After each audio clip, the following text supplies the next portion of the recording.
South कोरियाको सरकार अन्धो, बहिरो र लङ्गडो तिनटै भएको छ है। केही गर्न नसक्ने अवस्थामा छ। म यो किन भन्दैछु ध्यान दिएर सुन्नु। किम जोङको दिमाग सड्केर मिसाइल साउथ कोरियातिर पठाइदिए पनि साउथ कोरियन गभर्मेन्ट हेरेर बस्नु बाहेक कुनै अप्सन छैन। किनभने साउथ कोरियन गभर्मेन्टसँग न त्यो मिसाइललाई डिटेक्ट गर्ने न कुनै रेडार छ, न त्यसलाई इन्टरसेप्ट गर्ने मिसाइल नै छ। किन थोरै सुन्नु होला, इन्ट्रेस्टिङ छ। अमेरिकाले कोरियाको सोङ्जु भन्ने ठाउँमा थाट अमेरिकाको एकदम एडभान्स र महँगो रेडार सिस्टमलाई डिप्लोय गरिराखेको थियो।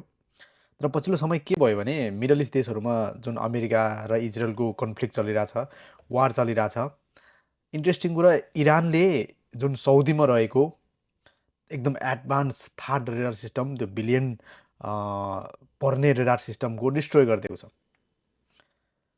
त्यो कम्प्लिटली डिस्ट्रोय गरिदिएको छ, जुन चाहिँ अमेरिकाको कान र आँखा भन्ने गर्थ्यो मिडल इस्टको लागि। त्यो बिना त अमेरिकाले न इरान विरुद्ध युद्ध लड्न सक्छ, न इरानको कुनै पनि मिसाइललाई इन्टरसेप्ट गर्न सक्छ।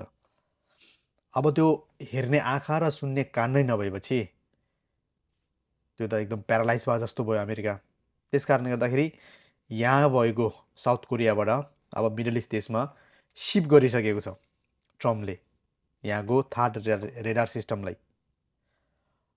त्यस कारणले अब इतिहासमा हेर्ने हो भने अमेरिकासँग जुन जुन देशले विश्वास गरेको छ त्यो देशहरूलाई एक न एक दिन अमेरिकाले आफ्नो फाइदा हेरेर छोडेकै छ। सायद रसिया र चाइना भएको भए यो नगर्न नि सक्थ्यो। सायद पुटिन भएको भए यस्तो गर्दैन पनि थियो कि सायद पुटिन भएको भए यसरी छोडेर जाँदैन थियो कि, कमसेकम सुरक्षाको मामलामा त। किनकि यो देशको सुरक्षाको मामला छ। भोलिको दिनमा एउटा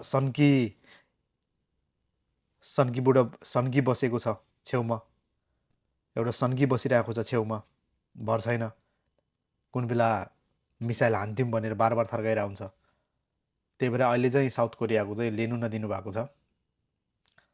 आशा छ भोलिको दिनमा फेरि साउथ कोरियामा त्यो रेडारलाई ल्याइन्छ होला।